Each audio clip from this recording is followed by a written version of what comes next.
Boom, hello and welcome to the Executive Protection Lifestyle Podcast with your host, Byron Rodgers. This podcast is dedicated to the executive protection practitioner, the private security professional. In this podcast, we're going to talk about the mental, emotional, psychological, physiological fitness that goes into being an efficient and effective executive protection agent. Whether you're in law enforcement, whether you're a mom that's looking at how to protect her children, or a father that's focused on how to protect his family, I believe this podcast has something for all of you. We might even get into some tales from the crypts of true Hollywood stories from time to time.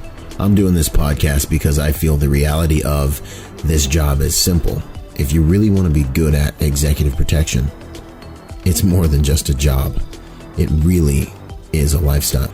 And those of you who've been in the game for any serious amount of time, you already know what I'm saying is true. So if that sounds interesting to you, enjoy the show. Out.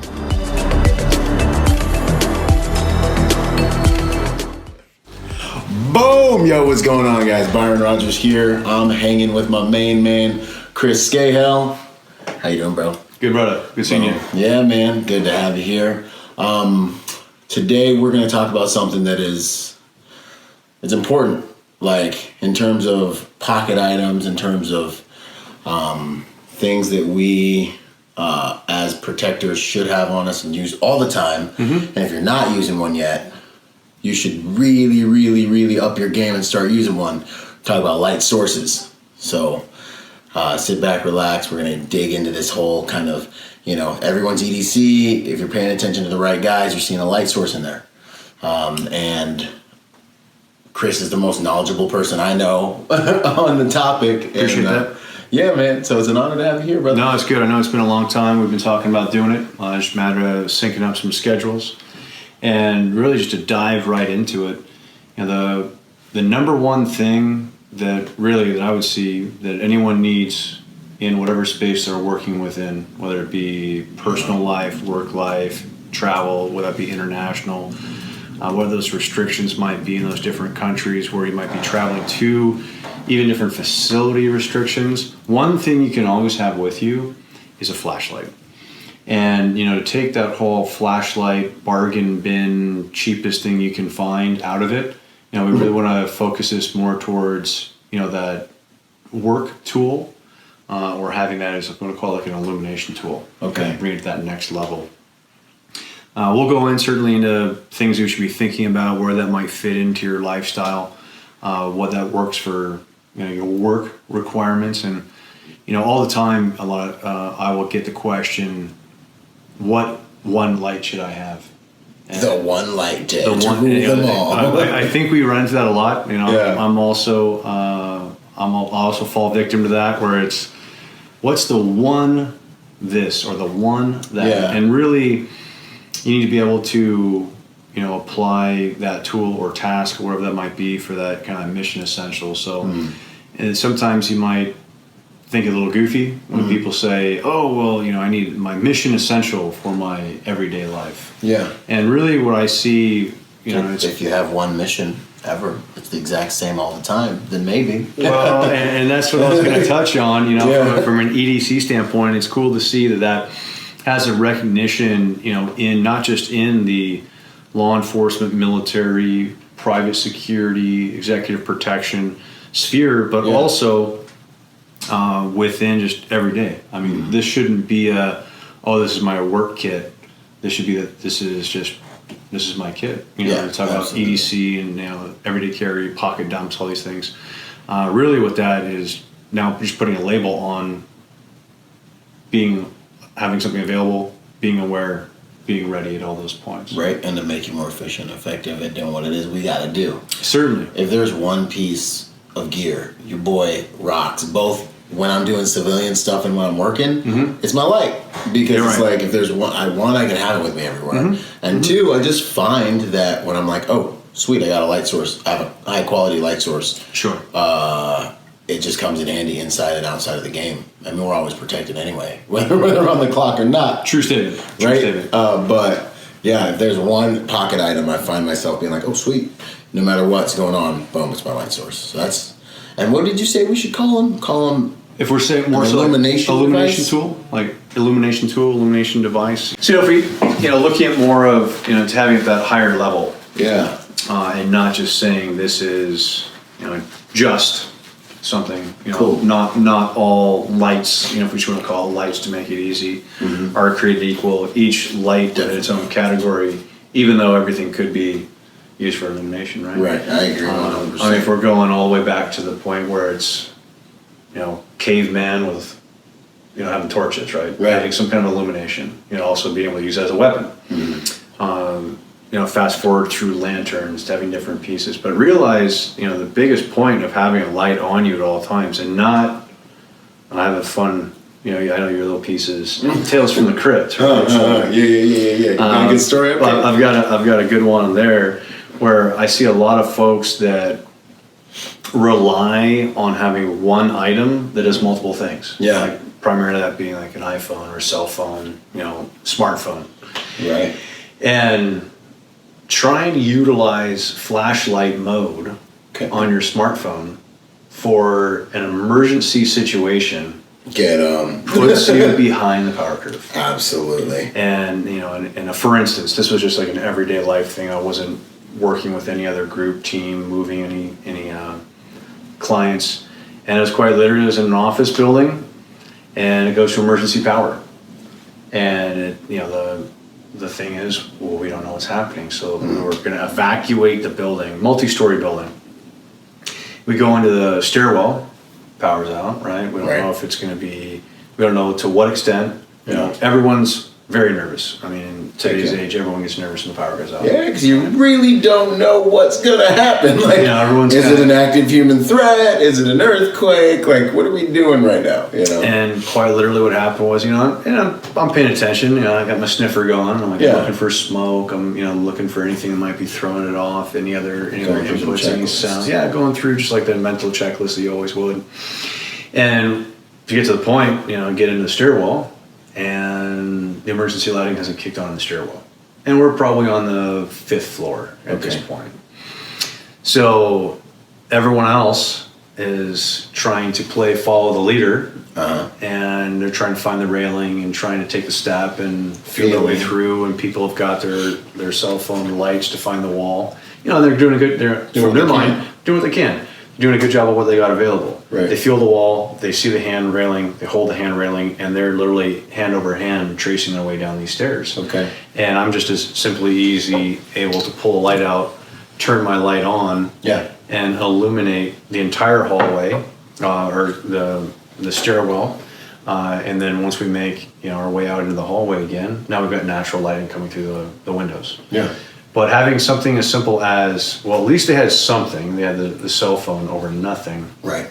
But now I'm able to have bounce light, spill light.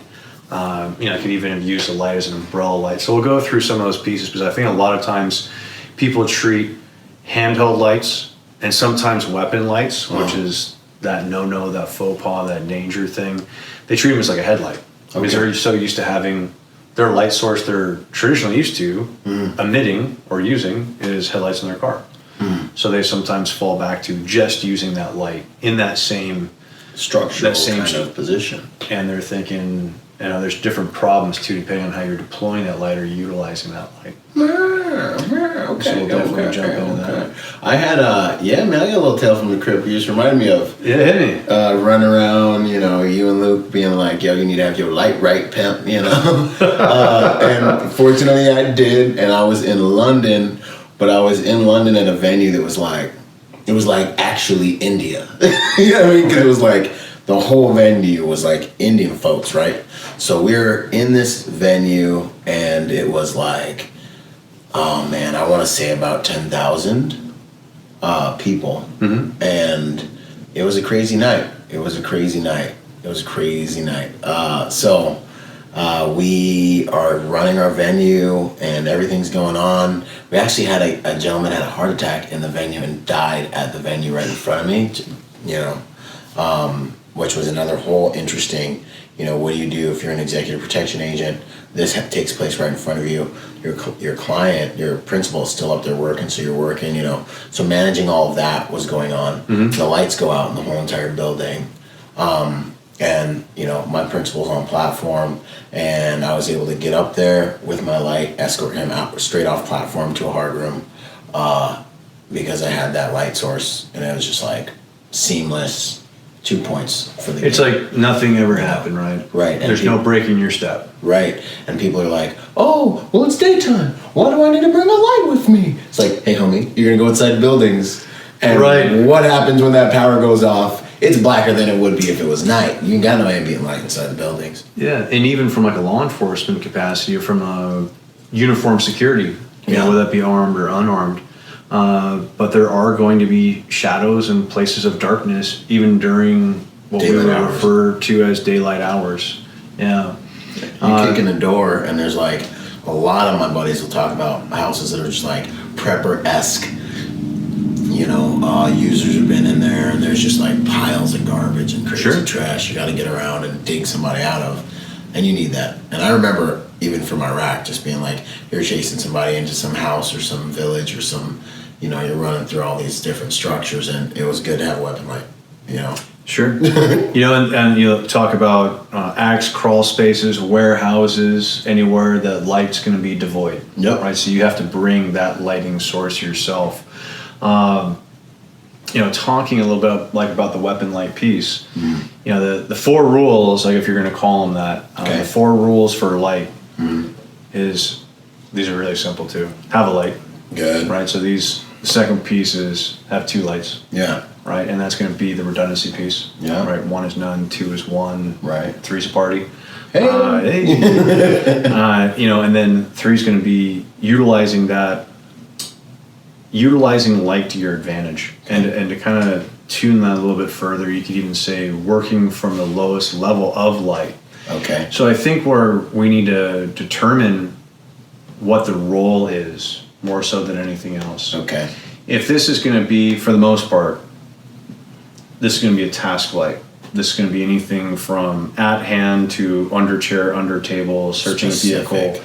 Yeah. Personal use. Yeah. If we want to leave it at just kind of personal use, or within that personal space of maybe that 5 yards max kind of thing. Sweet. Having a low amount of light is going to be your best option. So having some kind of 2-level something. Because you don't need all the lumens Yeah, you know. for searching your bag. Yeah. Looking on your seat, reading a map, taking a note, whatever it might be. So that might be too is that light being used as a target indicator for you.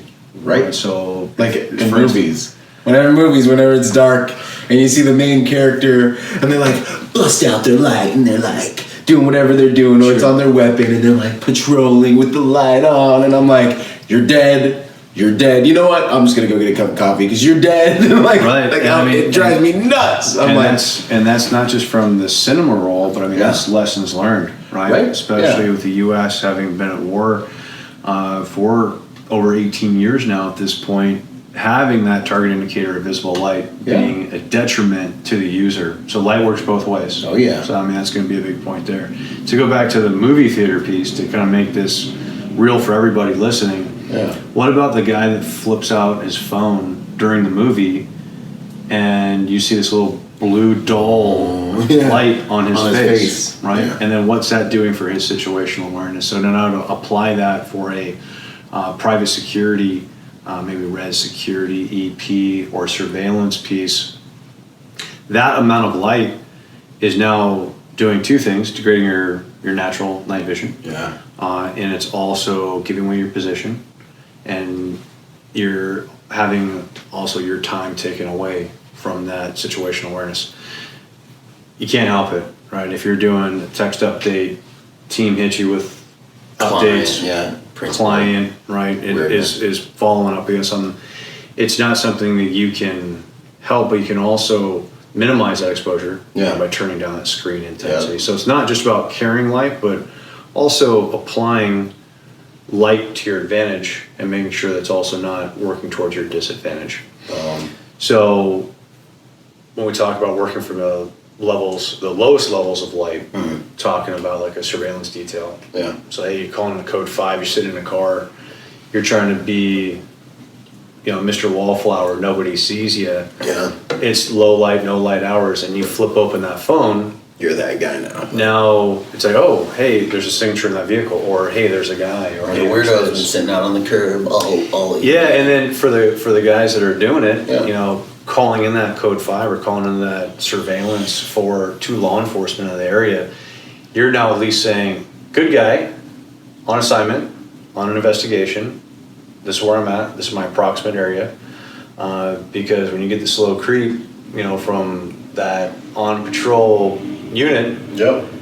and they're giving you the hairy eyeball, which they should. Right? Hairy, extra hairy. Yeah, and maybe even get out and make contact with you. Yeah. Right. So does that mean that your position's been blown? Does that mean that you have to reposition? Yeah. Or even, you know, I've had it before where where they make law enforcement makes contact. Yeah. They give you the look. Yeah. Or they give you 3 looks. Mm-hmm. And just they give them the wave. It's like, I'm not trying to hide, right? Yeah. But I've also had it where I've gotten burned in a neighborhood, Yeah. and you start hearing the whistling. I'm like, oh, that's interesting whistling. And I'm like, oh, right. Okay. That's going to be the communication through the neighborhood saying, hey, there's a dude that doesn't belong here sitting in this vehicle, and anything else that's going on, like, pay attention, right? So having that piece is very interesting. I've been made so many times. That's not my strength, bro. And people are like, that's not my strength, man. I don't stick out in different areas, right? Yeah, like hey, you. Yeah, right? Literally. What you Maybe doing? It's the haircut. Maybe it's the haircut. I hate on the haircut. I need to take some courses on that. Hating on the haircut. So there's things you can do to minimize your exposure, and things you can also do just to change that profile. I'm not saying road vehicles. I don't want to detract from the lights talk, but what's that amount of light that you do need? Cool.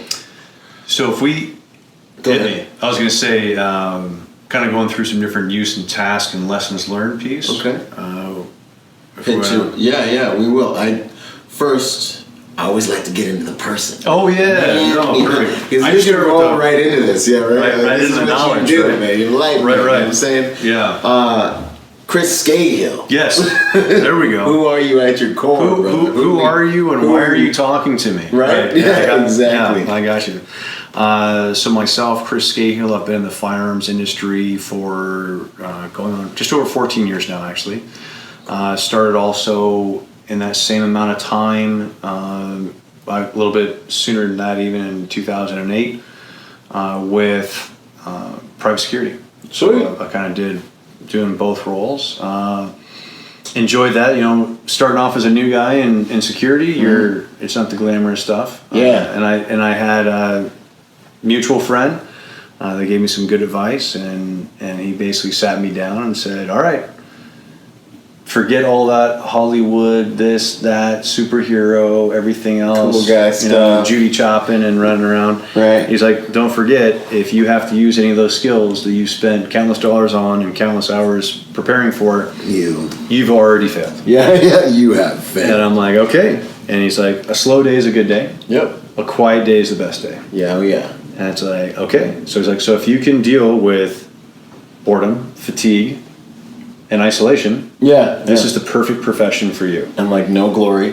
And I'm just that's real talk. That's real talk. So I started in security. I've had the fortune to be able to work with some excellent groups, be able to move around to some fun and exciting places. That I consider fun and exciting. Some places probably scary. Just depends on the person. And that's just being able to mitigate your exposure as well as what your risk might be. I've been a firearms instructor for just about 15 years now as well. I've got my certifications through a number of different organizations. I've had the opportunity to work with a couple different premier training companies.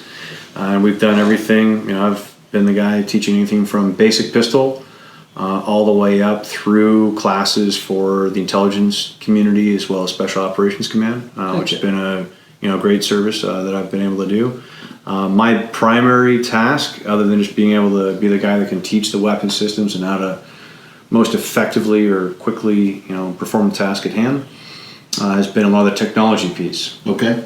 So a lot for me is understanding from the get that if it's a mechanical device, it can fail. Yeah. So not saying this is the one, those kinds of pieces. I've also, for a large part of my life, martial arts. Martial arts has been a big part. Moving through some different arts different types, some of the more traditional Eastern arts, through some of the more modern arts, some of the European arts, and just really enjoying kind of that path, the path for knowledge. I've also spent quite a bit of time going into the emergency medical side. I've always, had a fascination for medicine and how the body functions, works, how to heal, and I think that really goes back to that protector mindset. Yeah, is what can you do for the person? What can you do for the longevity? And I'll tell you, I'm the first one to tell you, going through advanced emergency medicine, TCCC, tactical combat casualty care, going through advanced field medicine, going through wilderness survival, medicine pieces more so than survival. The bumps, boo-boos, scratches, that kind of stuff is usually the thing that really starts taking that person out of that role. And so it's funny going through all these additional pieces. But again, you go through advanced driving schools so that you're a better driver for your day-to-day. Not because you're doing this advanced driving. High-speed driving every day, all the time, right? Right, because if you were doing that, probably also got some court dates. Yeah. You got to go see the judge. Why were you speeding? Why were you cutting something off? Life expectancy, I don't know. Yeah, all those things. But I think that higher level of knowledge, which I'm always kind of seeking this knowledge and understanding of the whys and the whats. I'm always questioning the hows as well. Has really brought me to this point of making ultimately what's the best person you can possibly be. Heck yeah. And that's where I get to. So that's kind of the long piece. The short piece would be working in the firearms industry. I've been a firearms instructor, for the 15 years approximately, working private security. Us working together. We'd be working together. Yeah. Dude, perfect. Yeah. I was working working that OPSEC piece, but if we're good, Byron and I, if you're good, I'm good, man. Yeah, Byron and I have had some had some fun, man. Had some good times. Had some good trips, and been able to meet some fun and exciting people. Thank you. Influencing, and I always go back to the doing good things for good people.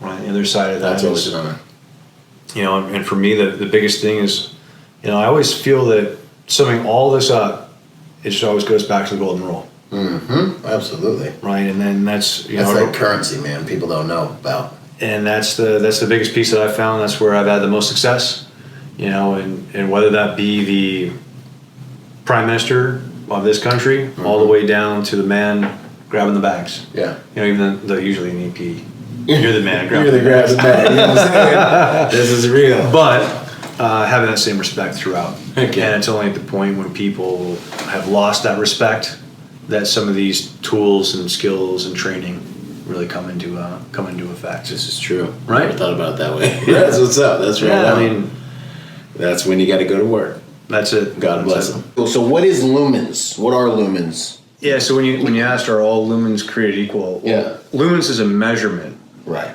Essentially, measurement of light or measurement of energy. So one lumen compared to another lumen is the same. Okay. But the way that lumens get recorded or printed is a very different story. Okay. So if we talk about what is lumens first. So lumens is essentially, I'm going to make this basic so we don't have to get too crazy into the science of it. Trigonometry of lumens. Yeah. Luminometry. What I want to do is be able to talk to this as like a conversational piece. Okay. Because if people are doing what does that mean? Yeah. The conversation is lost at that point. Right. So essentially, lumens is going to be this measurement of light. So if we go back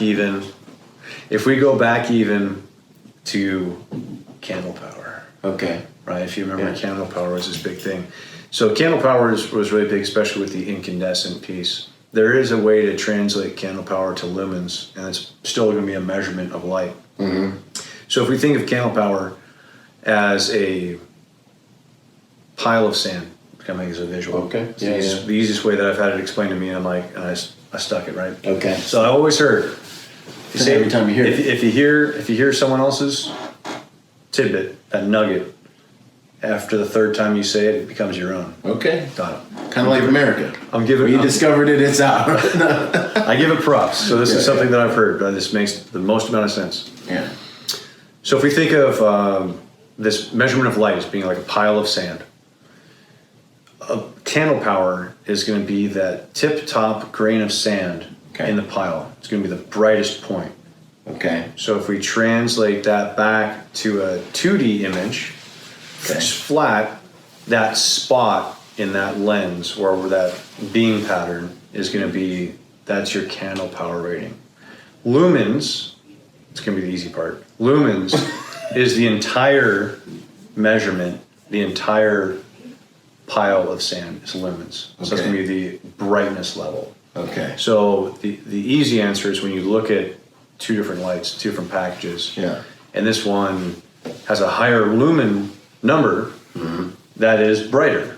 Okay, yeah. It's going to be brighter. So, I mean, that's not like a is it or isn't it. It is.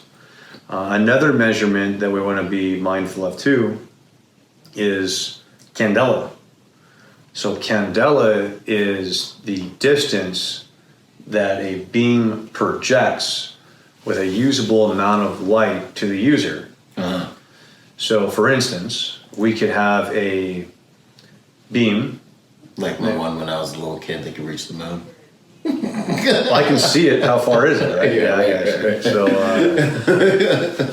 So if we had high lumens, but we had very short or low candela, we could have an extremely bright beam, 800 lumens. Yeah. But maybe it only projects 15 yards. 30 yards. That 800 lumens, though, at the source is still brighter than that 500 or 600 lumen weapon light.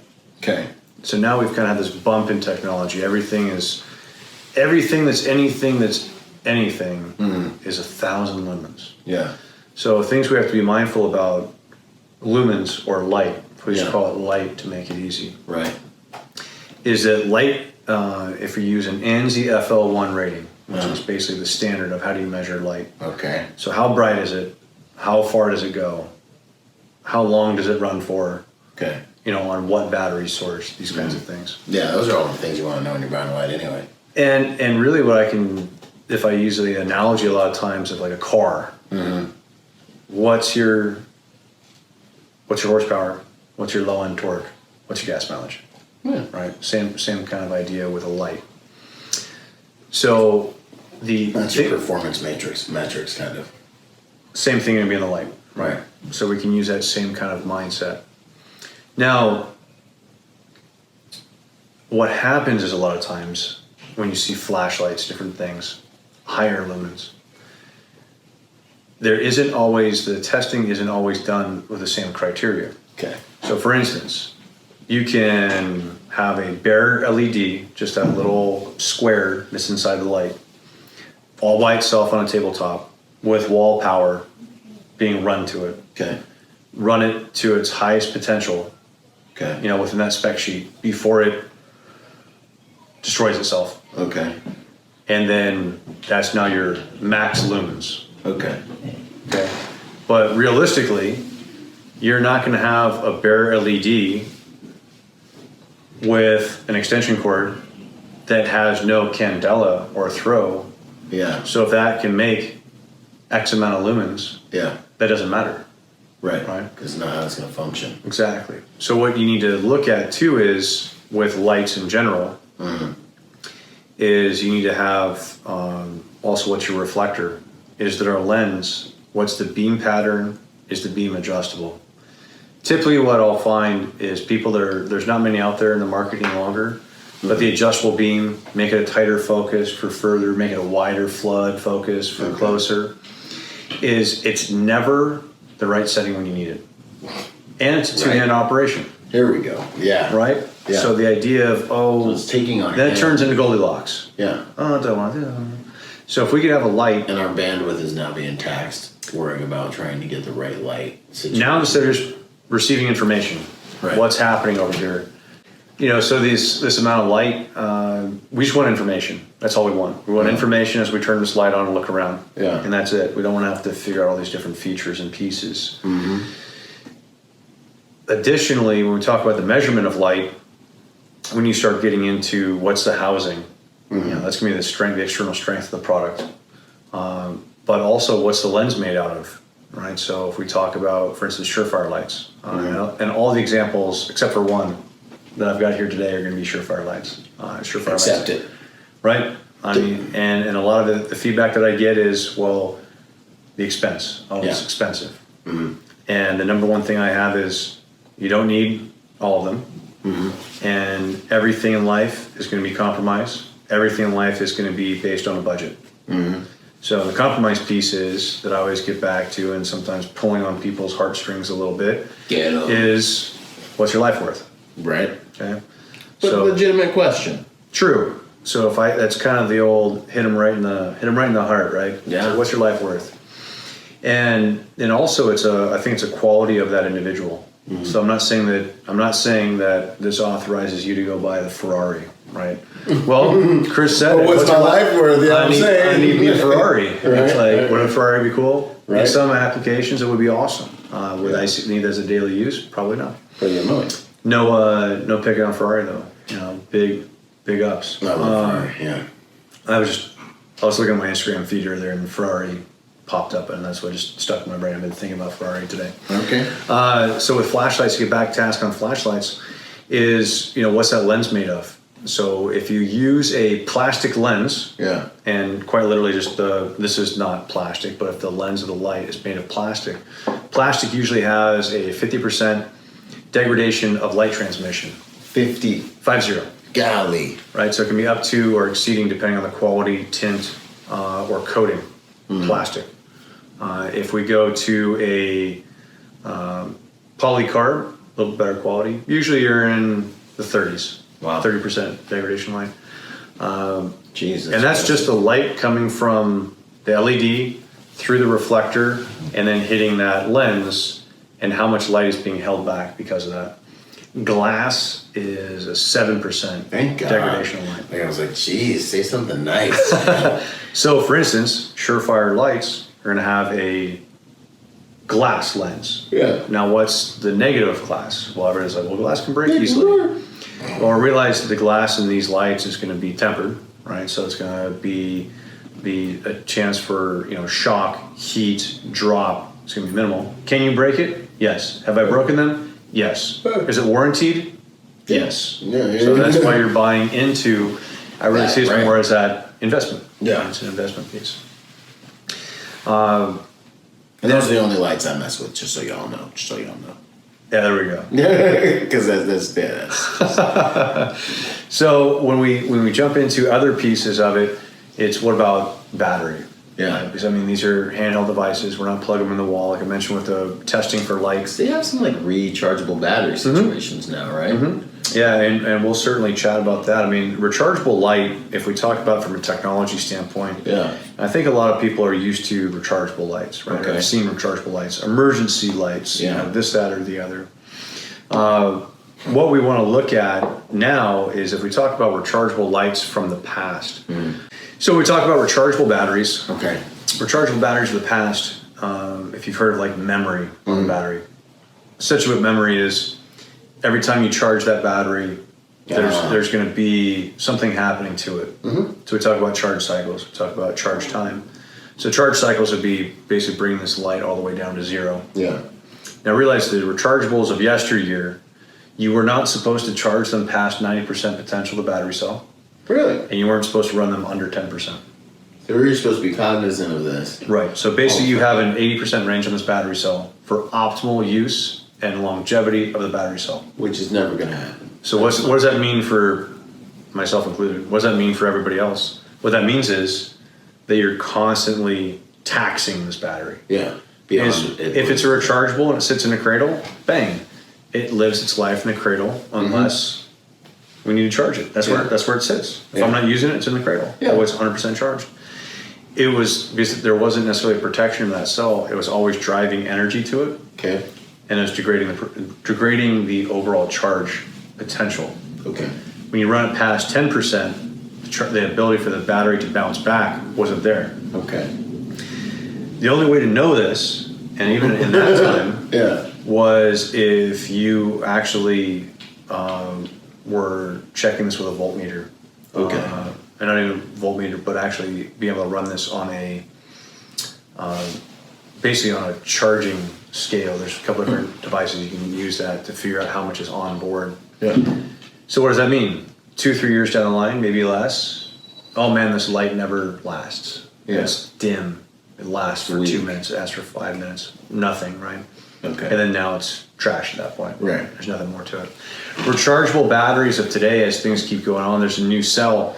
I shouldn't say new. There's an adapted cell that you're seeing more and more in flashlights, which is the 18650, and this would be an 18650. Yeah. Yeah. There we go. 18650. An 18650 battery. This one in particular from Surefire actually has an onboard charger built into it. Okay. So you'll notice that there's a USB-C plug that's built into right here. Oh. So you quite literally plug the battery in. You don't have to have an additional cradle. The cradle will charge it faster, but now that you can actually plug that in and plug that into any USB port, plug that into a cube, plug that into an external battery source. That's ninja. And then there's a red and green LED on top. So red means charging, green means full charge. Cool. And also the protection that's built into this is that once it reaches that max power, it no longer continues to trickle charge the battery. Okay. You can leave it plugged in. Okay, cool. So it's not degrading it. Right. And then with a lot of these lights, is that it'll be what's referred to as dual fuel. Fuel. And with these lights in particular from Surefire, it'll run on an 18650 or it'll run on 2 of the standard CR123As. Yeah, so we can take this battery, run at this point 1500 lumens. Yeah. For approximately an hour 15. Okay. It won't be 1500 lumens at that hour 15, right. but it'll still be usable light. Yeah. Not down to nothing, but it'll still be usable light. Or we can take 2 123As, drop them straight in here, and it'll be 1200 lumens for an hour 15. Okay. Right. So with the higher power potential, you can drive this flashlight at a higher lumen output. And now when we get back into talking about candela, now you need to have a light that has enough have enough illumination that can project at a distance that you would see yourself operating at. Okay. So even though higher lumens typically means higher candela, things to consider are going to be reflector and or lens being used in the light. So I know this turns into what time is it?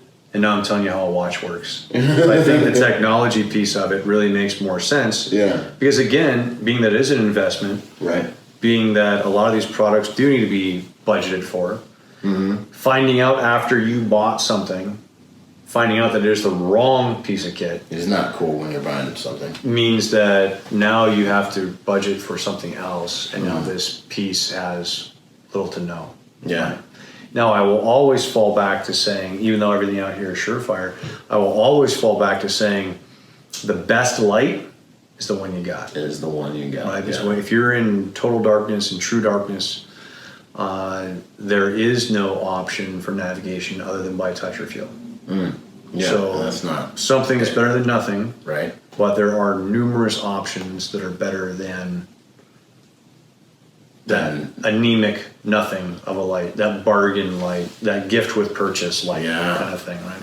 Yeah. So if we jump into it, talking about what light is best.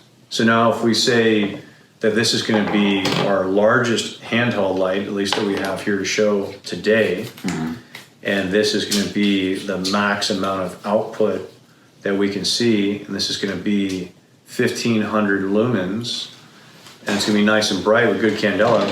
And what nomenclature was it? So this is going to be the Fury DFT. Fury DFT. Dual fuel, okay. 2 battery, tactical, single output. Okay. So there's another option too that's going to be the IntelliBeam. They'll actually auto adjust depending on if you're at 4 inches or 200 meters. It auto adjusts. Yeah, it has over 1300 micro settings that auto adjust. That's not perceptible to the human eye. Really? It doesn't flicker. Like sensors? It has a reflective sensor built into it. So that's a technology jump. But is this light something that you're going to throw into your jeans and go on about your daily life? Well, maybe yes, maybe no. right? Right. That's why we can't have nice things. Yeah, I know, right? It feels good in your hand. Like this is like it feels like a little weapon of opportunity here. You know what I'm saying? Yeah. So that weapon of opportunity, direct impact device. Right. You know, these are all things that can be used in a pinch as well. So not just a flashlight. You know, things that start getting into, we talked about multi-output or multiple settings with these, and these are all going to be on the visible spectrum. You know, nothing IR. Yeah. It's all going to be white light. There are different colors or outputs. You know, if you said, hey, what's red do, what's blue do, what's violet do, what's amber do, and you know, if you're trying to save your night vision, the best is actually going to be like a violet color. Really, like a fusion. More so even like a purple. Yeah. Like a purple or like a dark blue would be the best light. And be warm. yeah. Be warm.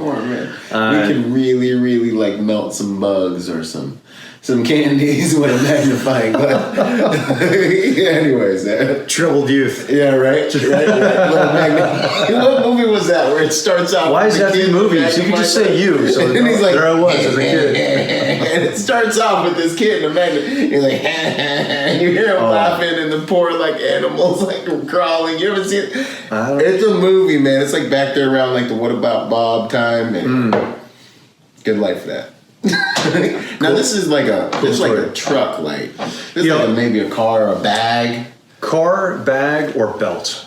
Okay. So if you're gonna be that uniform guy, heck yeah. This is where it's at. Yeah. Right? If you're gonna be like, I usually have this light in my truck, something available, something that I can go back to the truck, outfit for something more, more equipment, different equipment, be able to augment. Not something I just want to drop into my board shorts pocket. Yeah. That's not going to work out for me. Now you can have different outputs, you know, so low setting or a high setting, you know, a low or a high. So this can be my task light. Yeah. This can be my far-reaching light. And realize too that if you're going to use a light from a conversational piece, or making contact will probably be a better explanation term, you know, for this suit. But for like an executive protection piece, just security, whatever it might be, light in the eyes. Just light in the eyes. It communicates, takes away someone's anonymity. It overpowers our optic nerve. Usually they're going to squint, turn away. If it's bright enough, hands might come up to cover their eyes. Yeah. As we know, hands are killers. Yeah. So we see the hands. Oh, cool. But and then it's like, hey, is he armed? Is he unarmed? What's happening? Yeah. Is he aggressing? Is he egressing? Yeah. Where is he heading off to? So it gives us more information. And our sensory free and our senses are still up here while theirs just got degraded. Correct. And a lot of times when you have someone kind of lurking in the shadows, whether that be like attack on principal, attack on client, or that be attack on location, or just kind of looky-loos, you don't know where that fine line is. Yeah. You know, and when they're just like hovering or when they have intent.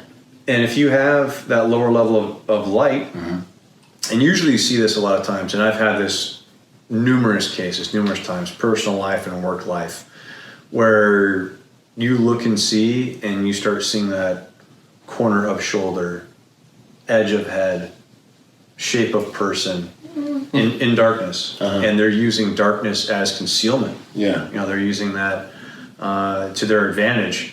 And quite literally just being able to hit them with light and keep light on them and not even need to make a verbal at that point. Yeah. And they just know. And at that point, usually they're looking for somewhere else to be. Yeah, you know, or if they want to now turn this into a conversation, now we can have that conversation. We can have that dialogue.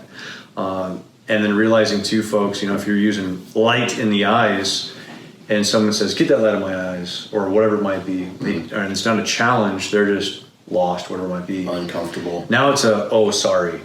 Instead of, well, why did you pepper spray this person? Yeah. Why again did you put your hands on this person? Exactly. So from a level of force, it is so not even on a level of force spectrum, like it's that this is me looking. You know, and I've apologized. I've apologized. Oh, I'm sorry. Too much light in the eyes. Yeah. You know, you can use it for signaling. You can use it for communication. We use it to move through crowds all the time. People move. Big time. And then it doesn't always have to be direct lighting. So I know, and I don't want to get, you know, there's the elephant in the room, the strobe elephant, right? Yeah, man. I want to bring it up. Your personal, I want to bring it up straight away, right? Man. Yeah. So strobe, I see strobe as being a feature for communication or signaling. Okay. That if you can be on comms, hey, on my light, being able to strobe. But if it's a true strobe setting that has an output, or it's working in this phase of blinking, essentially, right, to make it super simple, not talking about the hertz and different options. But as much as it could be a perceived advantage for the user, it's also going to be degrading to their ability. And what I mean by that is putting that strobe and light, blink, blink, blink, blink, blink, on the maybe bad guy, suspect, whatever it might be. That's now blinking and making it disorienting for them. But as the user at controlling that light, now you're seeing, let's say, every stop motion, every 16th frame. Are they going to a weapon? Are they coming? Are they aggressing? Are they egressing? Yeah. Are they going somewhere else? Where are they going? So it is disorienting for both users. Just by simply having the ability to turn on a high output light and overpowering someone's eyes, I think that does all the benefit. Right. Now, if you wanted to say, I found like multi modes on lights, bro. You picked the wrong one. Yeah. And don't forget, you always pick the wrong. Like you said in the beginning, it ain't never on the right mode when you need it. I seen these Inspector Gadget lights with like, this has got strobe, this color, dancy face, like panda bear thing. Like it's got all these different things, and I'm like, and it can like zoom me, like do all these things. And I'm like, bro, I mean, maybe you're good at like, you know, if you're dealing with a non-standard problem, high stress. Sure. Again, you know, you're dealing with this task load, and you have the mastery of your weapon system and your light to be able to like dial it in at that moment. Then good on you, pimping. But I'm personally working all these other skill sets, so I don't need to pay attention to them when we're doing that non-standard problem. We learn, we take that technology and we bring this into a vacuum.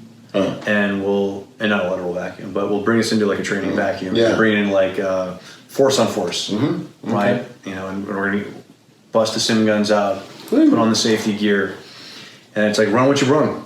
Cool. And a lot of that time that I've had, a lot of that sim time have been both a good guy, or being op for, you know, or being an observer, or being the instructor. A lot of the thing is, under that stress, duress, that spike, you need something as simple as on, off. And sometimes that doesn't even work. Yeah. Right? So, again, it goes back to training with your kit, having that in the same place all the time. You know, for me, it's always going to be, you know, the checking that it's going to be, you know, whether it's be light, knife, gun, wallet, phone, right? So kind of party. And depending on what, that's an everyday thing, right? Yeah. So you can call that's the EDC. Yep. Now maybe for work it's going to be a second knife, a second gun, a radio, armor, you know, what other pieces, a long gun, you know, other pieces to it, but always having that first line kit, or that first line piece of gear, and a lot of that starts with a light. Because I know that I can scale all the way down to having a light and really go anywhere. Yeah, right. Absolutely. And that's going through even in your light in Disneyland. Right. Another place that's good to have a light, because I've had the rides go shut down and been in there with clients. And have them, you know, hey, it's okay, calming people down as I wait for the ride to turn back on. Getting a little bit of light, and that's some kind of the tools of the trade. You know, one of the pieces you'd ask, what's something that someone already has that they don't know how to use, not necessarily at all, but really more so to its fullest potential. Like, what don't I know?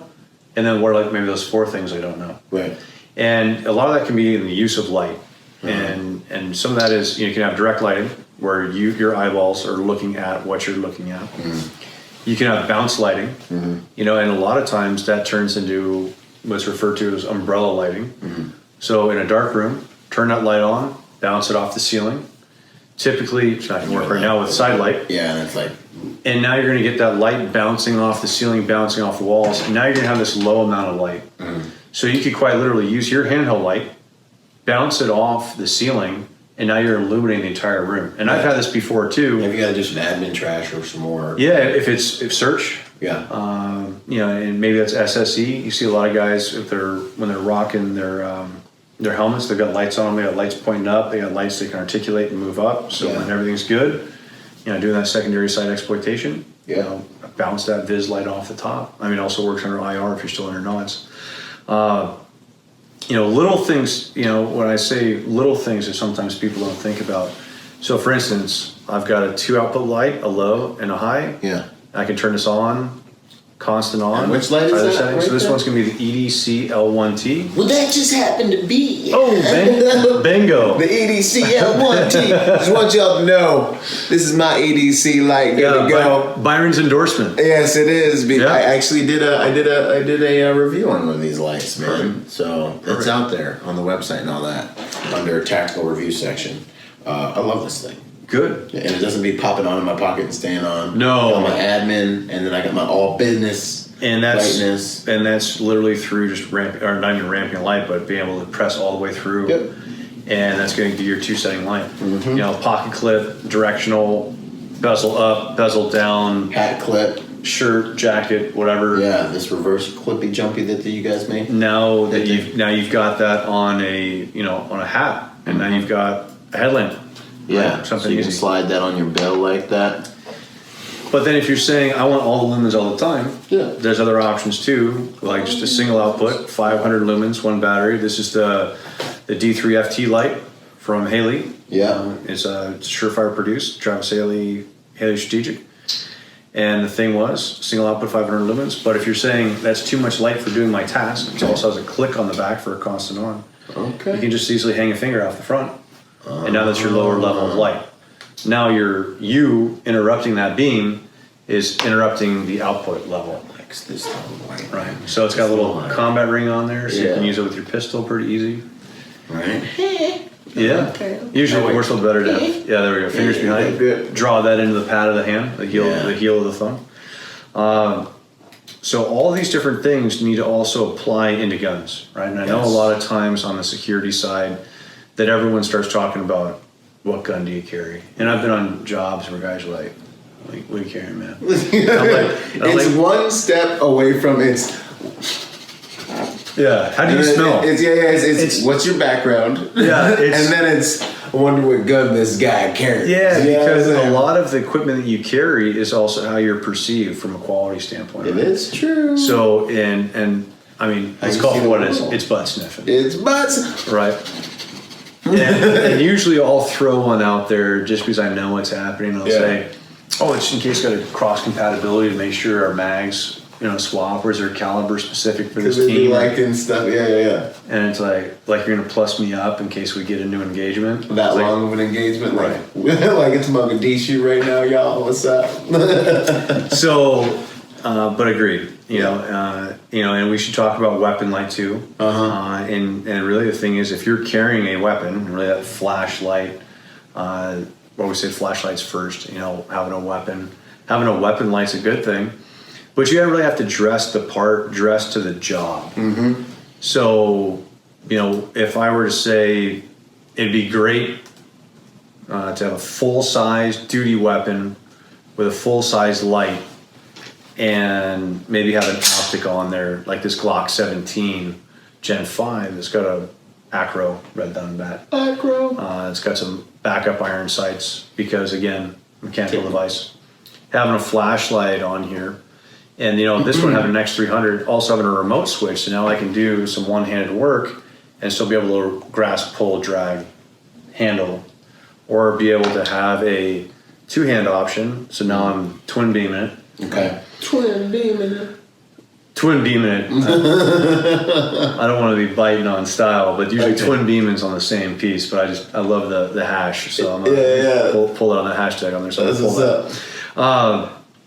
But something along those lines is just because you have a weapon light. Now, this for a concealed carry, not gonna happen. You're working hard, man. You're either a very slight guy in some big pants. Yes, slight guy. Or you're doing a terrible job. Or everyone knows. Everyone knows. It's like, hey, look at that guy with that big ass gun. You see this? Yeah, hit it. There you go, man. Cool. So now maybe we could have something along the lines of like a compact carry. Okay. You know, Glock 19, something a little bit more concealable. This one's an XC1B, so no wider nor longer than the dust cover of this Glock 19. You know, it still has that momentary switching on the back. Yeah. You know, I can turn it to constant on if I need. Is XC1 Bravo, is that the new XC1? Bravo's the higher output, yeah. So a bump is 300 lumens. Go ahead and, So it's got it's got a crossbar on it for constant on. Yep. Or if you do 2 flicks, let me get here. I keep cycling it off there. So you can either do on the back momentary, and then let off with the thumb, light turns off. Same kind of concept. Or if I hit it twice. See, this is why I like multi-modes, right? Yeah. It's like a thing. So if I hit it twice, right, it's going to turn constant on just off the thumb. You could use trigger finger if you wanted to be able to do that. Yeah. Right. You just It'll have to constant be on. convenient there like that. Something convenient. But realizing too, training with your kid, right? Yeah. Training what you got. Realize batteries wear out. Yeah. Batteries run out. You gotta plus them up, make sure they're And good. then, I hate to say it, and spend a lot of time in doing law enforcement training and hearing feedback from multiple different agencies across the U.S. Okay. Is falling into this habit of I'm not shooting the gun, but I am using the light on the gun. Okay. And what I mean by that is people communicating, you go over there, you go over there, or Point your gun at people. directing traffic, Okay. right? Turning this on constant, doing some paperwork with the It's a gun. gun. That's a gun. People So should it's be doing this back stuff. to levels of these are all reasons that I've heard why officers weren't trusted to be able to have weapon mounted lights. Golly. And really falls back to training. Yeah. The one that I heard that was, I didn't know I was ever going to hear it, was doing a distagnus check, doing a pupil check Okay. on a suspected DWI driver. Yeah. And and I heard it from this officer's commander, and the commander said, I can't trust our guys because they did a distagnus check with the light. So being a smart aleck, like I'm known to do, I asked the commander if they at least got the stat Yeah. and got the arrest. Okay. And the commander was not impressed with my joke. Right? Because, I mean, really, Whatever it takes to get the gun. really, I mean, that's going to obviously be an improper use. That's horrible. I mean, I shouldn't even be laughing. It's terrible. It's terrible. It's funny though. It's funny though, and so. But it also falls back to level of training. Absolutely. And So- awareness. So to just real quick to kill the notion for any of you guys, if you're wondering, like I have a light on my gun, why I need a flashlight? Yeah. All right, dude, you need a flashlight. You need an admin flashlight when you need to pull your light out. Perfect. To light the ground for your client backstage, or help get to the car in a dark parking lot, or illuminate something that's on the ground that they might trip on. Dude, don't pull your gun out and use weapon light. Oh my God. Here's your flashlight. Right. Realize a handheld light can be used in concert with a pistol. Yeah. You know, you can do all your flashlight techniques that you might need to be able to do. Yeah. Handheld techniques with a pistol, but you can't use a pistol light for anything else. Yeah, exactly. Right? So this is where the flashlight, again, this is first. This is in conjunction with. Exactly. Right? This is an additional option. Same thing goes for long gun, rifles and shotguns. Right? Use that. Now, a weapon light, you could say that at that compressed ready or low ready position, that weapon mounted light is being used for navigation and receiving information as you're searching and clearing. And then if that target or threat comes up, now your light stays on, come up, safety off on guns. That's going to be a different role because now that weapon is being deployed, that long gun is being deployed. Right. And now that has that multitask. Yeah, and one has a right to be out too. Yeah, and that's a perfect point. I'm not going to use my weapon light on my rifle Unless I have to be doing my admin task. I'm not going to turn the light on, put the rifle in the corner of a room to get umbrella lighting. I'm going to take that handheld light and lean that in the corner, put that on the bookshelf. Right. Use these different things, little hacks, little things that I've come up with over the years. And I actually got this one from you, Byron. You got that little almost kind of key fob latch that you click into your belt. So you get just a little bit of light, right? And something that I've since adapted and used is, I mean, quite literally just having a light on my keys. I mean, it's easy I use this for just about everything. Right. But when I'm traveling or working, I have that light draped over outside my pocket. And now I can simply just turn that light on low, medium, or high, whatever it might need be. Now, yes, is that going to restripe my pant and my foot and the ground around me and be an identifier? It is. Yeah. But that's my intent. Right. My intent is, hey, I'm over here for client, for moving. If I need to use a little bit of light, I can quite literally reach down, articulate that light to point for where I need to be. Stairs, trip hazards, cabling backstage, all kinds of things. You know, or I can pull this whole thing out of my pocket. Yeah. Or in a pinch, like I said, 1 is none, 2 is 1. Right. That's not always for you. Sometimes it's your buddy. Yeah. Hey man, you got a spare light on you? Yeah. And that's where I can disengage this and be like, hey, you're a whole new boy. Yeah. And they can, now they're using a key fob light. Right.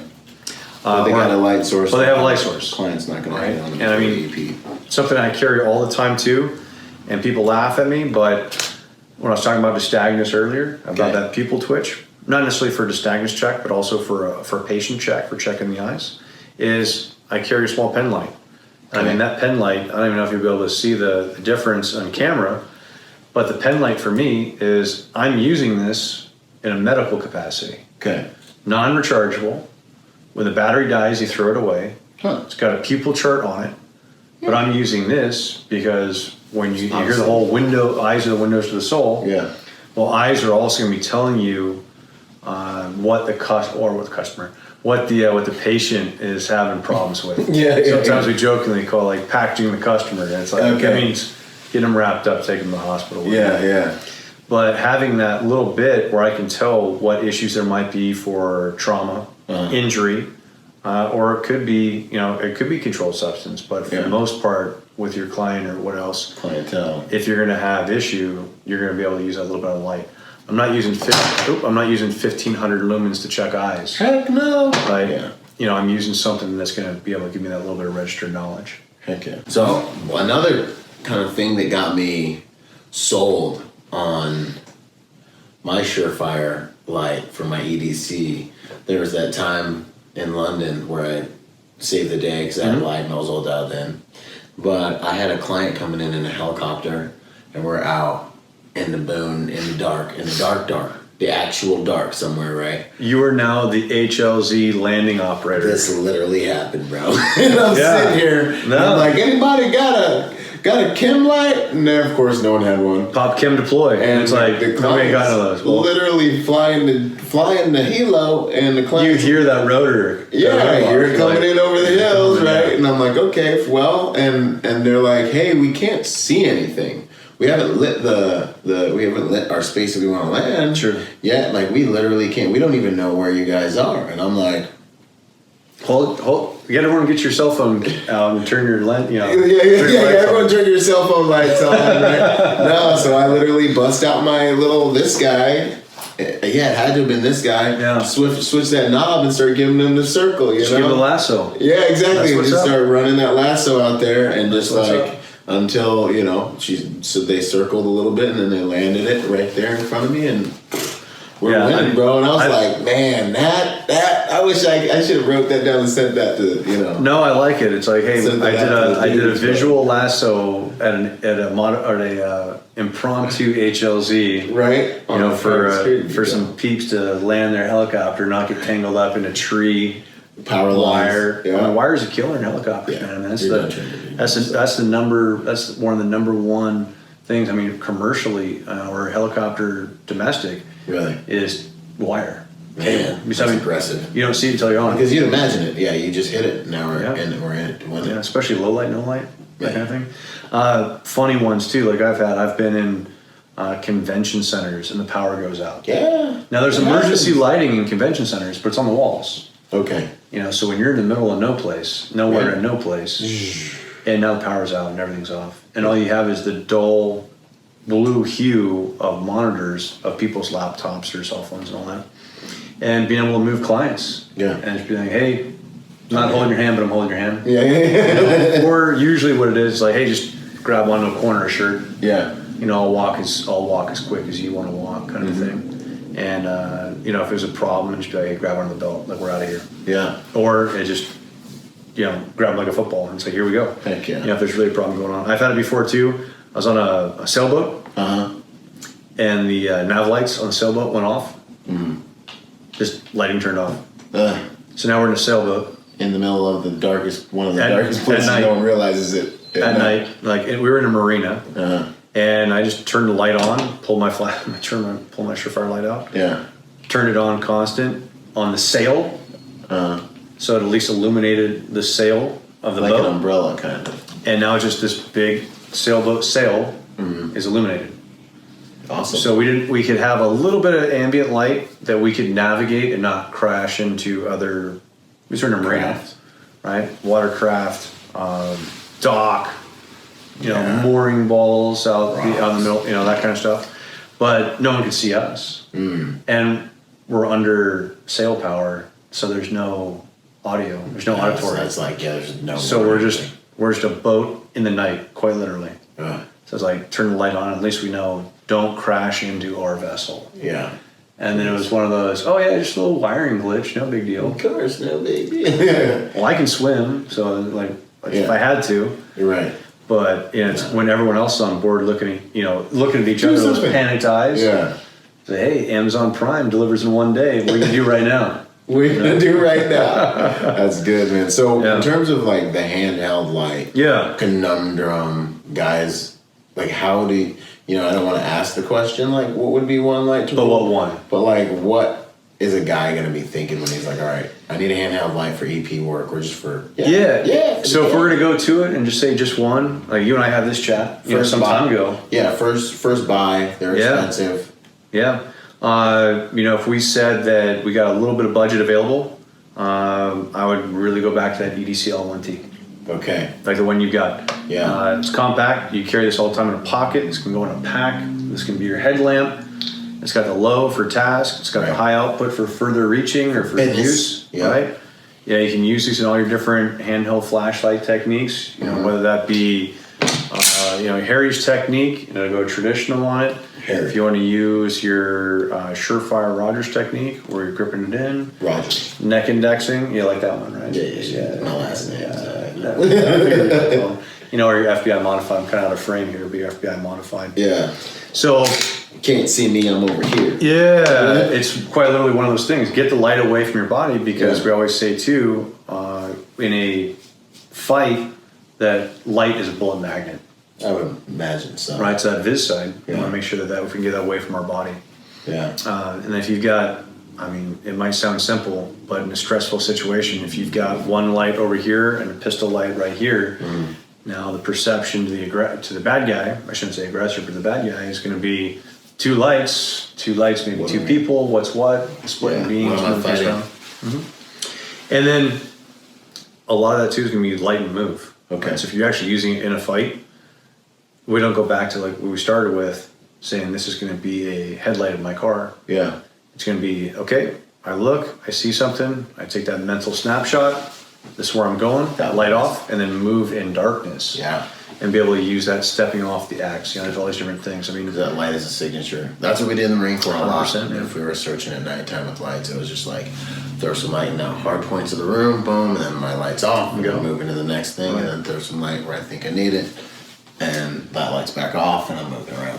I think the big takeaway and something to be easy, especially from everyone's saying where to train, how to train. There's a number of different training companies out there. There's, not all are created equal. No, right? I've traveled around and done training together and done training all over, and independently, and you kind of find what trainer instructor really kind of speaks the language to you. Always finding that nugget. But what I find a lot of times is if you can find that kind of that self-taught piece. And one of the biggest feedback pieces that I had in getting some of that information is how would you hunt you? is basically the way to make it nice. Okay. And if you were trying to do harm to you or harm to your client, or harm to your family, how would you attack you? Basically doing a threat assessment. Okay. Use an individual. Thinking the enemy's mind. Perfect. And the idea would be, at that point, once you've made that distinction and made that realization of what those problem areas might be, how do you further fortify that? Now, a lot of times, especially for EP, moving around, new city, new location, everything's new. If you're the advanced, you see it more. Yeah. If you're the arrival team, you're seeing it fresh a lot of times with the client. Yeah. You've never been there before. You're taking it all in at the same time. So if you know that the lowest position of light is going to be the best place to hide, that's where you look. And that's like we're talking about digging the corners. Yeah. I'm kind of talking about CQB, CQC mindset. You need to look at that and see those different things. Now, you can't just always be hunting for dark corners and turning your light on and finding it, right? But figuring out, too, where that is within that sphere, what layer that might be, from a problem to yourself or a problem to client. Yeah. And that's where, a lot of times we're, from a training standpoint, flashlight tag. Yeah. And obviously it needs to be in a controlled environment. Talking about fighting in a vacuum or training in a vacuum. So flashlight tag. Yeah, what is this flashlight tag? Yeah, so when we actually did that on impromptu training over at the facility a couple years ago, we did basically what's called a flashlight tag. Okay. So what you need to do, obviously, secure an area. Yeah. And I'm not saying that everyone or anyone should do this. This needs to be in a focused space. But essentially, what you do, especially if you've got same building, same space, same everything else, this all goes back to angles. Okay. So if you didn't like geometry in high school, no, it's not that hard. No. But understanding, hey, I'm further away from an entry space. If I turn on my light in this orientation, how much more or less of the room that I'm planning on entering do I see? Okay. How can I readjust myself to turn this light on? How can I see this corner as much possible before I get into this room and expose myself? So instead of being a heads-up fight, now I've got command control, maybe I can get verbal, or I've got the drop. Yeah. Right, I see that toe, I see that shoulder, I see that hand. Yeah, from, I've got a from tactical outside. advantage based on the data that I was able to. Proximity and barriers. Yeah. So if you can do that with a team, and I'm not saying even downloading guns, quite literally using your flashlight. Everyone gets a light. Everyone gets to use their light. Okay. So right? they get to learn their light. So you're using your kit, you're practicing with your kit, and it also falls on the person to say, make sure you bring the kit required for this job tasking. Yeah. And now you get to go hide in places. It doesn't have to be terribly crazy. You don't have to crawl in the attic and pull the insulation over you. Right? That's not going to be a standard search. But if you even have just little micro areas, even something you can do at home. Yeah. Even something you could do as a fun thing with the family. Yeah. And that's why it's not a gun thing, but it's a what can you see? What have you realized? How long does it take to realize what you're seeing? And what I mean by that, to break that down even further, is say I'm coming into this room, and I know it's a corner-fed room. Yeah. And I know that hinges are interior, and the doorknob is right side, so I know the door opens inward, into the right, right to left. So I know from the layout that more than likely it's just an interior, of a single-family dwelling, 2-story, 1-story, whatever it might be. That as long as that door goes flush, there's no one hiding behind that door. Right. Right. I know I'm gonna be able to see, since it's corner fed, I'm gonna be able to see the long haul. I know as I work my angle using my light, how much I can see of the room before I make entry into that room.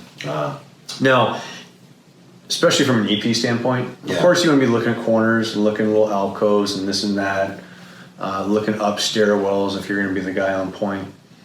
But you don't want to make it disjointed, or you don't want to make it problematic for the client either, where you're the guy doing all this While stuff. you're trying to move, while you're trying to get them. And really, you don't want to trip over your own feet. Right. And you're not trying to draw more attention to yourself. And your primary concern is the protection and safety of your client. Right. Right. So, Movement is a but big so having that little piece where, hey, low light situation, that light is in hand. Yeah. You're able to throw a little bit of light in the corner. You already know what's there. Yeah. You're able to direct or point.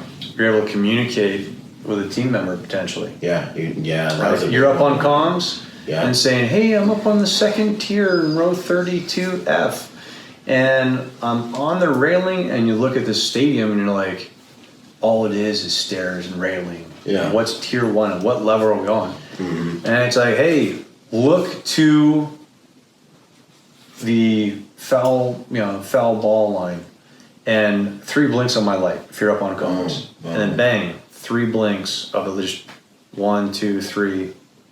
1, 2, 3 until they orient like, oh, okay, there you are. So And you establish that communication, or in a club, or in a venue like a concert. yeah, and it doesn't have to be gigantic venue. Yeah. It can be a micro setting too. Yeah. Right. It can be just across a room, quite literally. Illuminating the drop, Vic's Right. rolling in, Right. boom, on my light, you'll see where I'm standing. Because a lot of times, if you're rolling in quick and it's low light, you're probably going to parking lights Yep. when you make that final approach.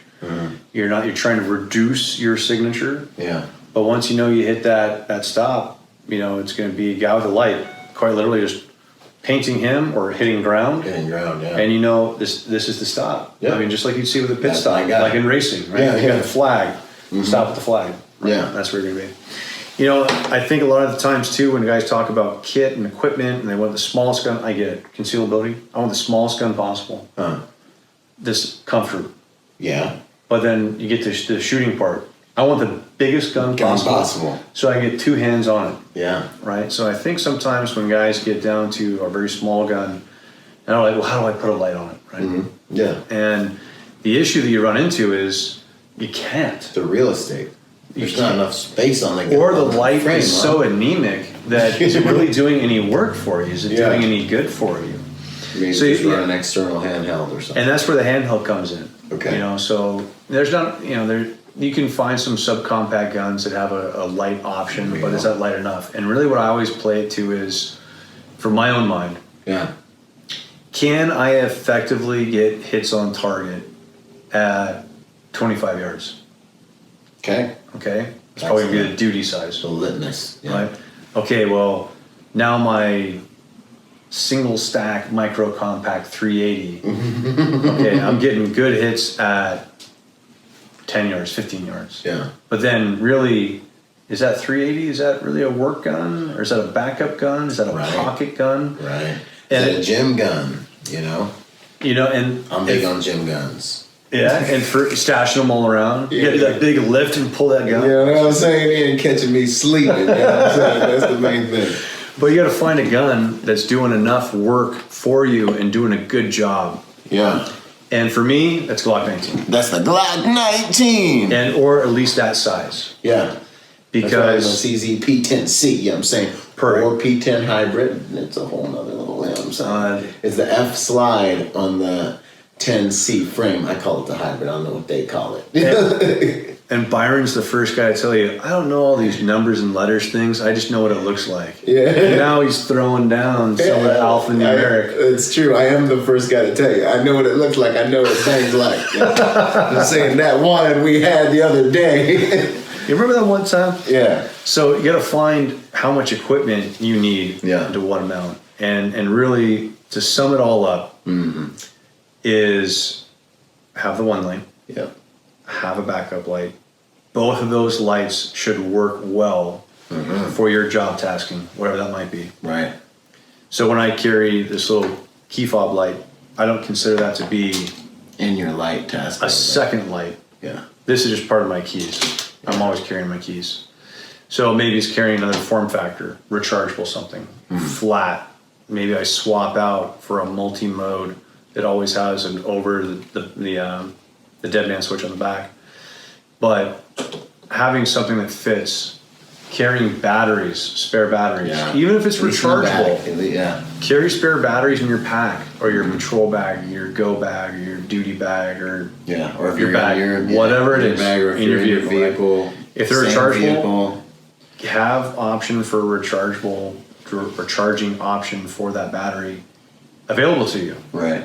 Because so many times that we'll just go out to a training day and one guy or some other guy, someone's going to have battery issues. Someone's always going to be asking for something. Yeah. Their equipment's not going to perform the way that's expected. And it always turns into the excuse of the day. Mm-hmm.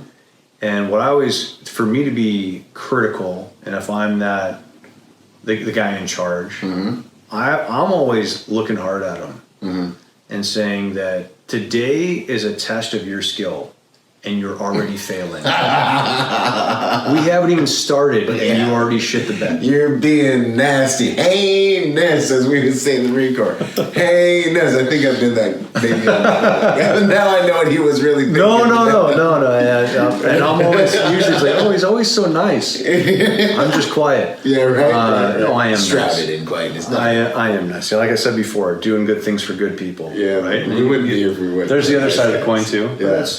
That's bad people. We don't worry too much about them. Mm-hmm.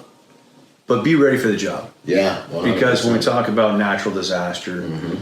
we talk about terrorist events even, mm-hmm. or even smaller attacks on principle. I mean, that's not small for you. That's what's happening right now. In that small moment, like this is your problem. This is only your problem to fix it, and only what you have and your ability today is what's going to solve it. Right. Whether that be good, bad, or indifferent. Yeah. The multitude of those decisions, man, you're going to cash out on all that trash. Yeah. You're going to find out.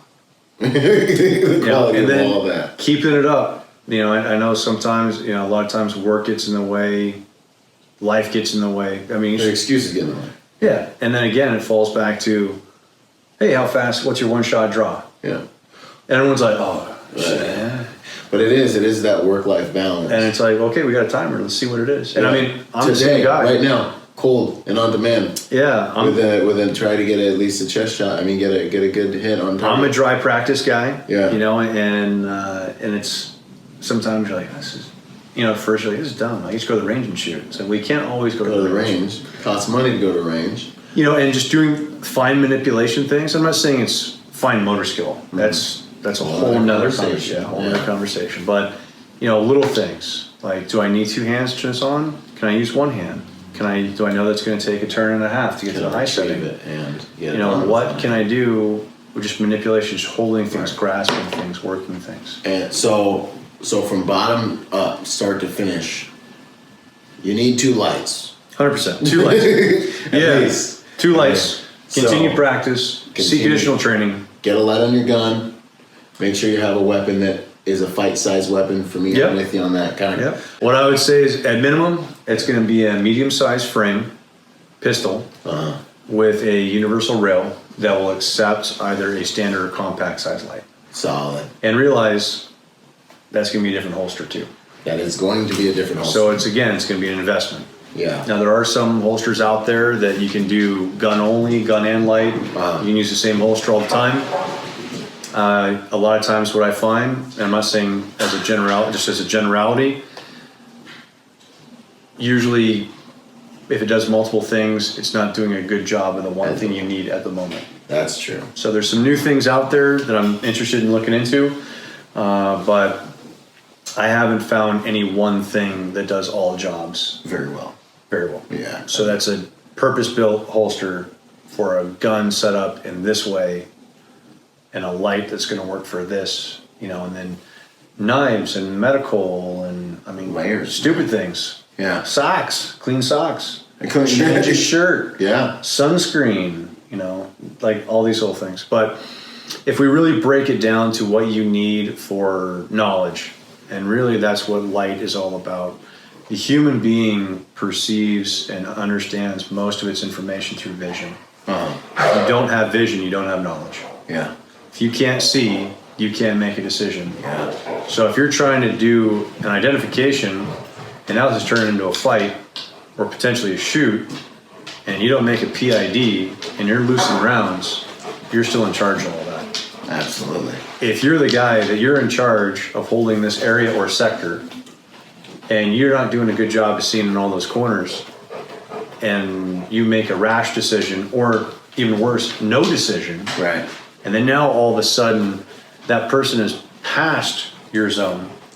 Now you either have to open up perimeter, or you have to collapse, or you have to hit the panic button, because now there's someone on property. Yeah. And it could have been solved by literally a flashlight that you carried in your pocket all the time. It's like, come on. Yeah, absolutely. There's just a little thing. Devil's in the details. Yeah, absolutely. And make sure your batteries are, get on a schedule for changing out batteries. Actually, that's a good question. When should you change batteries? What's a good like schedule battery change? I don't know. It's hard to say. So that's like the $1 million question. Because obviously you don't want to. So for a lithium battery, for instance, it's not depleting unless you're using it. Okay.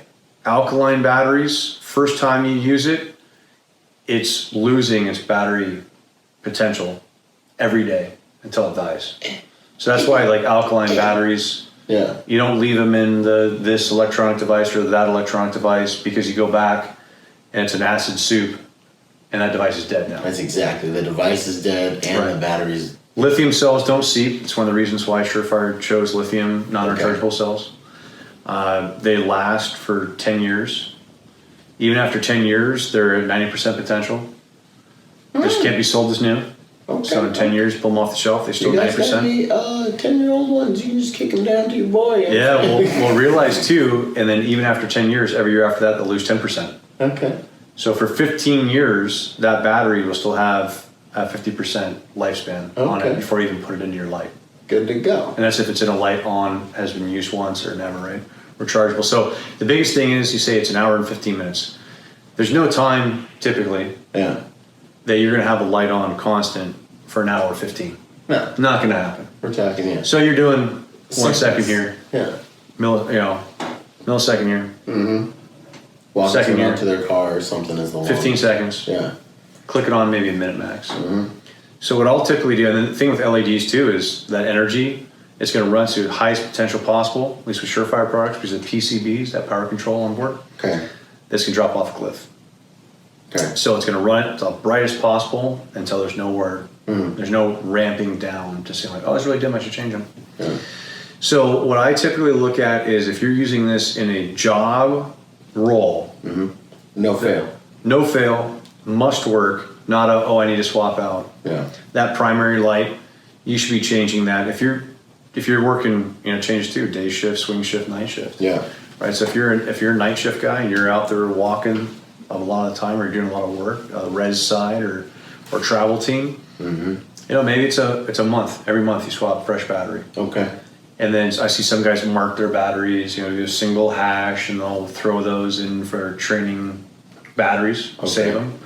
For me, there's a small investment in the battery cell, but if it's a matter of win or lose, I say junk it. Junk it, yeah. Don't be that guy either that hits up your buddy for another battery and then puts your dead ass battery back into his box. No, that's low down. Don't be that shame. guy. Oh, I thought he maybe wanted, because there's it's not good enough for you. Yeah. It's not good enough for anybody. Throw that trash away. The batteries, like I said, it's good for 15 years. Wow. Or it's good for an hour 15. Okay. Right. So how much are you using it in between, right? Yeah. So monthly is usually a pretty good one for weapon lights, especially if you're not, like I said, for Surefire product, if you're not using it, it's not running the battery. It's not trickling down. Okay. So what my thing would be is, if you're maybe doing I hate to push it for a quarter, like 3 months. Yeah. I'm always kind of a monthly guy. Even my optics in my weapons, weapon battery, or I should say battery in my optics on my weapons. Even if it's a 3 year, 5 year, whatever, if it's an actual use gun, that's getting annual batteries. Just the cost is so minimal there. Rechargeables are kind of nice. So let's say it this way.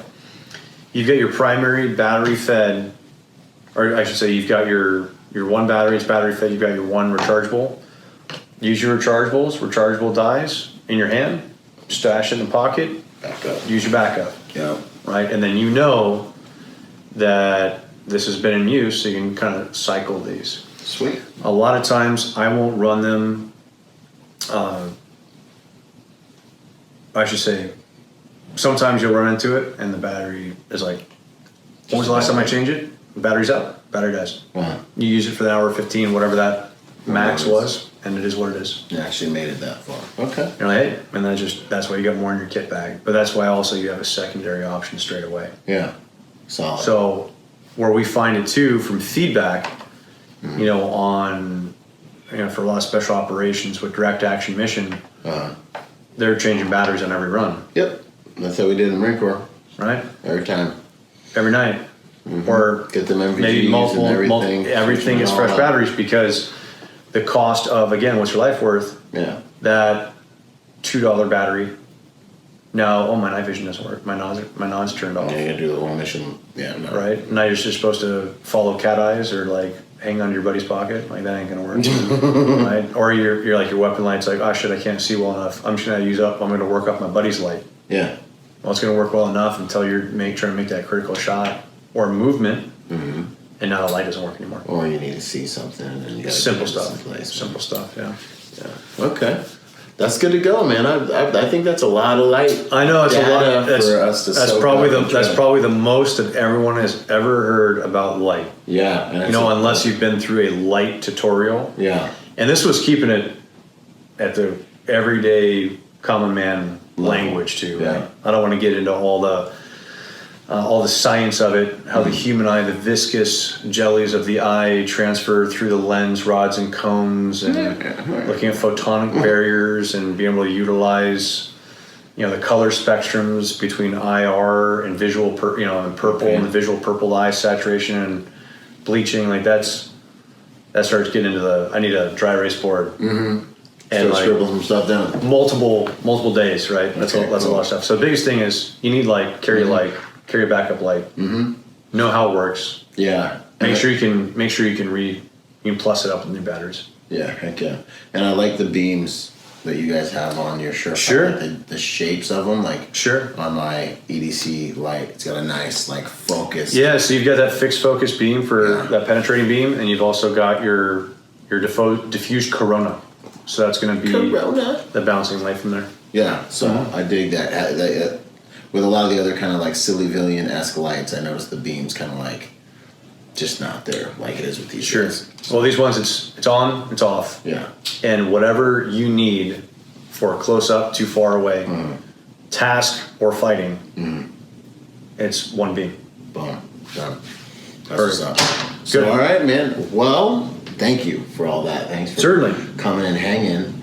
My closing questions. I always like to dig in and understand these things. In like a 24-hour period, or do you have like a life ritual or habit that you'd like to contribute that you think makes you a better person or better agent, operator, whatever we're calling it today? Yeah, good. So I usually have a morning ritual and an evening, like go to bed ritual. Okay. And the biggest thing is, even throughout the day, if I take off any piece of kit off of me and place that, store that, secure that, if I don that, when I put it back on, I check status, 100%. So that's blasting lights, that's everything, right? Okay. It's chamber checks. Yeah. Making sure even simple things like wiggling the brackets on holsters and sheaths. Yeah. Because I don't want to be the guy that I've got a hook and a screw head and now guns dislodged, knives dislodged, wherever that might be. In the mornings, usually, once I've gotten dressed, I start getting all my kit on, and it's always consistent. Wallet goes here, light goes here, reload goes here, knife goes here, task knife goes here, pistol goes here. Always getting a good drop. I mean, I got this from Master P, Mikey P. So his thing was Cash Money Mike Pannone. You got one. Give yourself 1 minute every morning. Yep. And this is something I'm like, this is perfect, because there's always before I'd heard, hey, and this we used to teach it, 10 to 15 minutes per time, 2 or 3 times a week, dry fire practice. And Mike's piece was, do dry fire practice every morning, 1 minute on what you're wearing. And it's perfect. I mean, it's made a big difference. Yeah. Because it's not T-shirt this, snap shirt that. Sometimes you might find onto it where it's like, man, I gotta start doing some more push-aways and some more push-ups. Yeah. Where it's like, hey, this, it's winter now. Oh yeah, I forgot jacket has to be this way and this and all that. So give yourself 1 minute and just that rep. It's not for speed. You work into it. Yeah. But that way too, throw it in there, seated position, all that kind of stuff. And you're a little warm. Charge up the gun. Make sure it's ready to rock. Yeah. I do an annual swap on carry ammo, and I'll shoot through that every year. And that way I'm plussing up. I'm not, because remember you're loading and unloading that top 2 rounds for that amount of time. If they look worn, I'm tossing them out. Yeah. Right? So I'm not going to trust my life or the life of those I'm protecting, whether that be client or family, on me being cheap. Yeah, an abused primer. So if that costs me 50 rounds a year because I'm to that degree, so be it. Yeah. Right? With that, once I've kind of done that system check, ready check, all my equipment, I make sure that we're getting water on board. I mean, the biggest thing, especially for me, a lot of travel, airplane travel in the desert. Big thing's hydration. Yeah. So I mean, it's goofy. I know it sounds simple. You won't see me without a gallon of water. But for me, yeah, it's equipment check, personal check, hydration. Heck yeah. At that point, ready for the day. I'm right there with you, man. Good. I dig it. That's good. Make sure your gear's wired tight. Yeah. Don't forget, you're the one that's in charge of it. People are paying you to protect them. They're paying you. They're literally paying you to do this. That's it. That's an This honor. is your job. They're looking at you and they're putting. They're trusting their life, the lives of their family, and on you. Yeah, it's huge, man. It's just gigantic. So, favorite quote, mantra, saying. Yeah, the one of the quotes that always stuck out in my mind, and I didn't want to slash it up, so I actually wrote it down, so I had it word for word. But it's, the future is no more uncertain than the present, and it was actually a quote by Walt Whitman, who was a American poet in the 19th century.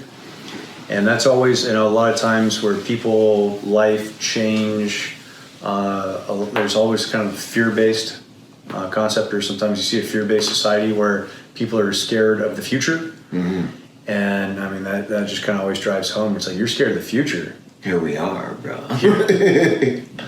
We're now in the future. Yeah. So kind of making a joke of it. Yeah. We're in the future. Where it's one of those, don't be scared of the future. It's like, and that's where, when Whitman said the future's no more uncertain than the present, then it's like, don't forget, it's how you, and the way I internalize that and the way I understand that is, it's up to you.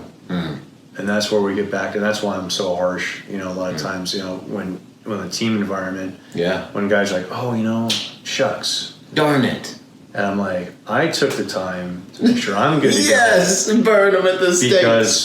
Because you're important. I respect because the job's important, because the client's important. And now it comes back to respect piece for me.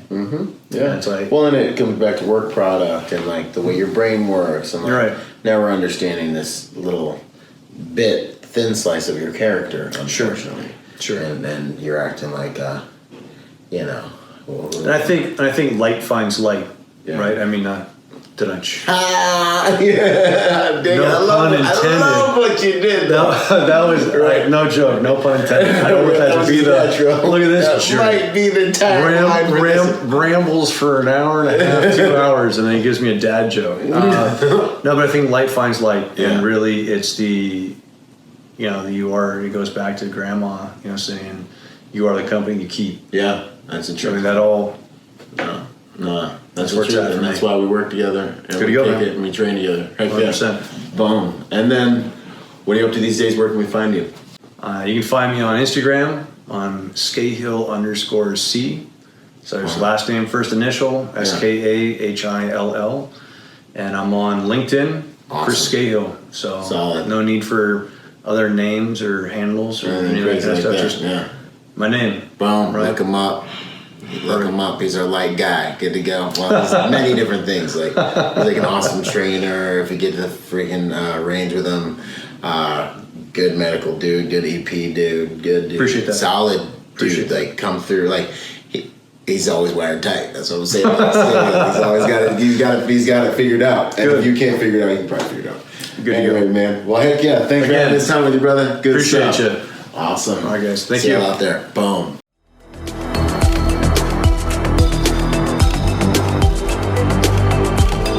Boom. And to support this podcast, go to executiveprotectionlifestyle.com and contribute to our Patreon account. That Patreon account is what helps me make this podcast possible, contributing to this brand, what we're doing here, making it so that I can bring better guests on, making it so that we can plan more events and just expand the contribution to the private security industry, and also to making America a safer place by teaching people how to protect themselves and the mindset behind that, the lifestyle behind that. You guys are already killing it. $1 a month, $5 a month, $10 a month, $20 a month, whatever you can do that you know you would probably just lose in the mattress anyway or spend on McDonald's. Hey, you want to put it towards something that's going to good use, put it towards a podcast, and get involved in our Patreon account at executiveprotectionlifestyle.com. And if you want to find me, that's ByronRodgersMotivation.com. Do whatever you can, contribute whatever you can to that Patreon account, because it makes all of these things possible, ladies and gentlemen. So much love. Thank you, and thank you for making those contributions. You guys rock. We're already doing amazing there, and it's just because of you guys. So thanks once again for those contributions. Boom. I hope you guys enjoyed that episode of Executive Protection Lifestyle Podcast. This whole entire thing actually just started off as a Facebook group that blew up and is one of the fastest growing, if not the fastest growing, executive protection Facebook group online. So if you haven't joined the Facebook group, join the Facebook group. Follow us on Instagram and check us out at executiveprotectionlifestyle.com. If you want to find me, that's ByronRodgersMotivation.com, and I'm on all the social media platforms, Instagram, Twitter, Facebook as well. So until the next podcast, y'all, stay sharp out there. And as I say it, one mind, many weapons. Talk soon. Out.